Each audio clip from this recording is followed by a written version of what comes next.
ඔය දන්නවද gold fish කෙනෙක්ට තප්පර 9ක් වගේ ඉතාමත් කෙටි කාලයක් තමයි එයාට එයාගේ අවධානය තියාගන්න පුළුවන්. වර්තමාන වෙනකොට අපේ මිනිස්සුන්ට කොච්චර ප්‍රමාණයක් අවධානය තියාගන්න පුළුවන්ද කියලා. ඇවරේජ් එකක් විදිහට ගත්තොත් පැයක් දෙකක් මිනිස්සෙක්ට අවධානය තියාගන්න පුළුවන් තප්පර 8ක් වගේ ඉතාමත් කුඩා කාලයක් බව මේ වර්තමානයේ වෙද්දී අපිට පැහැදිලි වෙලා තියෙනවා. වර්ෂ 2000 දී මයික්‍රොසොෆ්ට් ආයතනයේ පරීක්ෂණයක් කරනවා මිනිස්සෙක්ට සාමාන්‍යයෙන් අවධානය තියාගන්න පුළුවන් කොච්චර කාලයක්ද කියලා බලන්න. එතකොට එයාලා හොයාගන්නවා 2000 වගේ කාලයකදී මිනිස්සෙක්ට අවධානය තියාගන්න පුළුවන් උපරිම තප්පර 12කට ආසන්න කාලයක් කියලා එයාලා හොයාගන්නවා. එතකොට ওই 2000 ඉඳලා මෙන්න මේ අවුරුදු කිහිපය තුල තවත් වර්ධනය වෙලාද අඩු වෙලාද? ඔයා හිතන්නේ මොකද්ද? සාමාන්‍යයෙන් මේ වන විට මම මුලින් කිව්වා වගේ තප්පර 8කට ඒක තව දුරටත් අඩු වෙලා තියෙනවා. ගොඩක් අය කියන විදිහට මේකට හේතු වෙලා තියෙන්නේ අපි ගොඩක් වෙලාවට භාවිත කරන සෝෂල් මීඩියාත් එක්ක තමයි මෙන්න මේක පොඩ්ඩක් තව දුරටත් අපිට ඒක බලපාලා තියෙන්නේ. TikTok, YouTube Shorts සහ Facebook Reels වගේ ඒ වගේන් අපි මොකද්ද කරන්නේ? හැම තප්පරයකම අපේ මොලේ හුරු වෙලා ඉන්නවා අලුත් දෙයක් හැම මොහොතෙම අපෙන් අලුත් දෙයක් අපි ෆෝන් එකෙන් අලුත් දෙයක් බලාපොරොත්තු වෙනවා. ඔන්න ඔය කාරණාත් එක්ක අපේ අර ફોකස් කරන කාලේ අවධානය එක දිගට එක වැඩකට තියාගන්න පුළුවන් කාලේ තව දුරටත් ටිකෙන් ටික අඩු වෙමින් තමයි යන්නේ. කාල් නිව්පෝර්ට් කියන විදිහට මේ වර්තමාන සමාජයේ අපිට ලෝකේ ජය ගන්න තියෙන එකම සුපර් පවර් එක තමයි ඩීප් වර්ක්. එහෙනම් අපි කාල් නිව්පෝර්ට්ගේ ඩීප් වර්ක් පොත ඇසුරින් මේ ගැන තව දුරටත් කතා කරමු මේ වීඩියෝ එකෙන්.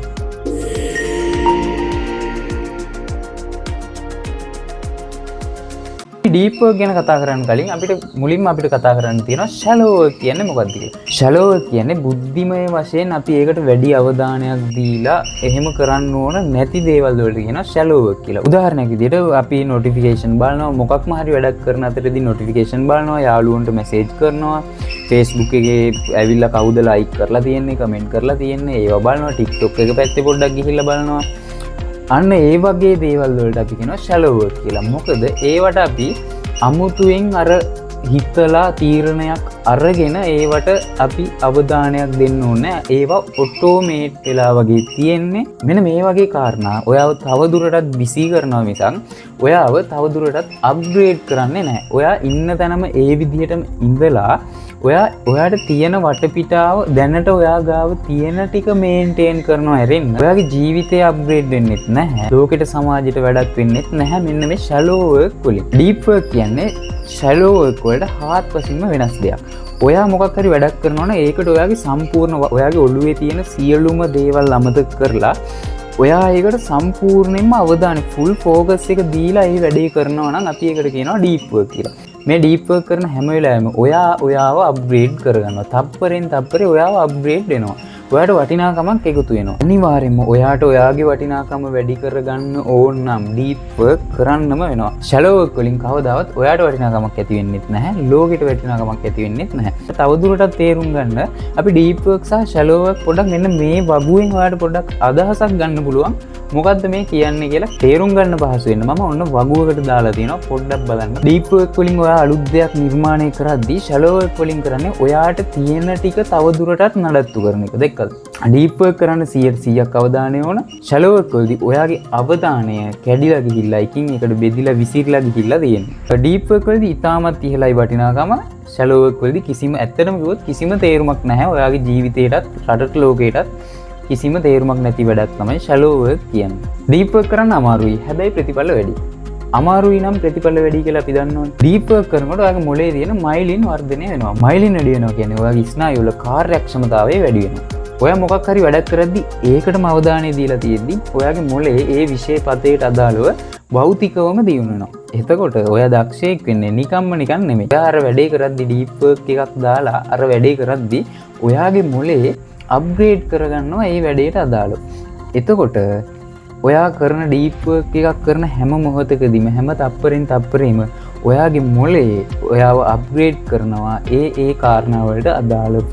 එතකොට ජේ.කේ රෝලින්, බිල් ගේට්ස් සහ ඉලොන් මස්ක් වගේ අය මෙන්න මේ ඩීප් වර්ක් කියන එක හරියටම කරලා තියෙනවා. උදාහරණයක් විදිහට බිල් ගේට්ස්. එයා think week කියලා සතියක් දාගෙන එයා මොකද්ද කරන්නේ? එයා ওই ජංගම දුරකථන වගේ සියලුම දේවල් අයින් කරලා ගිහිල්ලා එයා ඒ සතිය තුලදී කරන්නේ පොත් කියවන එක සහ අලුත් දේවල් හිතන එක. මේකන් ඩීප් වර්ක් තමයි. අර සියලුම බාහිර සාධක අයින් කරලා එයාවම අප්ග්‍රේඩ් කරනවා. එයාටම අවධානය දීලා වැඩේ කරන වැඩේට සම්පූර්ණ අවධානය දෙනවා. මොකද පොතක් කියවන්න පුළුවන් ඕනම තැනක ඉඳලා අර සතියක් දාගන්න ඕනේ නැහැනේ. අර වැඩ ඇස්සෙත් පොතක් කියවන්න පුළුවන්. හැබැයි ඊට වඩා ඵලදායි අර ඒකටම අපි අවධානය දීලා අපිට ඒ වැඩේ කරගන්න පුළුවන් නම් ඒක ඉතාමත් ප්‍රතිඵලදායකයි කියලා එයාලා දැනගෙන හිටියා. එතකොට ඉලොන් මස්ක් ටෙස්ලා කම්පැනි එක ගොඩනගද්දී එයා කියනවා එයා ඒ ෆැක්ටරි එකේ නිදාගත්ත දවස් තිබුණා කියලා. එයා ඒකටම අවධානය දීලා ඒකෙම හිටපු හින්දා තමයි එයා ඔය අද ඉන්න තත්ත්වෙ ඉන්නේ. මෙන්න මේ සමීකරණය දිහා බලන්න. මේකෙදි කියන්නේ ඔයා මොකක් හරි වැඩක් කරද්දී ඒකේ ගුණාත්මක බව ඒක ওই තරම් හොඳට අපිට කරගන්නවද කියන එක අපි තීරණය වෙන්නේ මෙන්න මේ කාරණා දෙක මත. මොකද්ද? ඔයා ඒ කරන වැඩේට දෙන කාලය සහ ඔයා ඒකට දෙන අවධානය.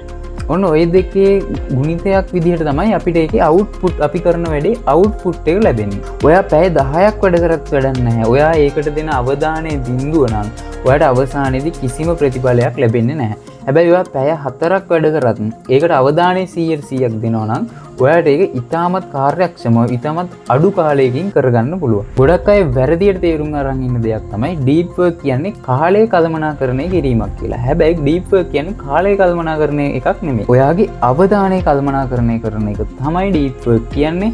ඔයා නැත්තම් කාලය හරි 8 ඉඳන් 10 වෙනකම් මේක 10 ඉඳන් 12 වෙනකම් මෙන්න මේ වැඩේ කියලා කාලේ කොටස් වලට බෙදන් ඔයා වැඩ කරන එකට නෙමෙයි ඩීප් වර්ක් කියන්නේ.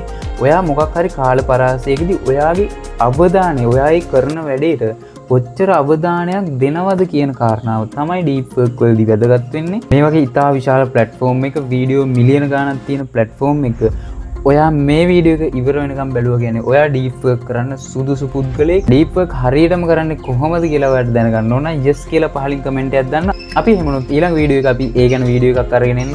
මේ වීඩියෝ එක ඔයාගේ ජීවිතේට වැදගත් වුණා නම් යාළුවන්ට බලන්න ෂෙයා කරන්න. ඔයාගේ අදහසත් පහලින් කමෙන්ට් එකක් දාන්න. හරි එහෙනම් අපි තවත් වීඩියෝ එකකින් හම්බෙමු.